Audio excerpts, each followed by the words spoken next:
প্রাচীনকালে গয়াসুর নামে এক অসুর ছিলেন, যিনি শক্তিতে নয়, ভক্তিতে ছিলেন মহান।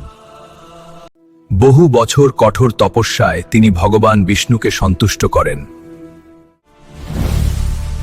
হে গয়াসুর, কি বর চাও বলো? হে প্রভু, যে আমাকে স্পর্শ করবে সে যেন পাপ মুক্ত হয়ে মোক্ষ পায়। সহজে মোক্ষ পেতে লাগলো মানুষ। দেবলোক শূন্য হতে শুরু করল। বিষ্ণু সব দেখে নিজেই ব্রাহ্মণ সেজে আসে। হে মহাপুরুষ, তোমার শরীরেই যজ্ঞ করতে চাই। এ তো আমার পরম সৌভাগ্য প্রভু। ভক্তির চরম ত্যাগে গয়াসুর নিজেকে উৎসর্গ করলেন। এই স্থানই আজ গয়া তীর্থ, যেখানে পিতৃপুরুষেরা মোক্ষ লাভ করেন। গয়াসুর প্রমাণ, ভক্তি যদি নিঃস্বার্থ হয়, অসুরও অমর হয় ইতিহাসে।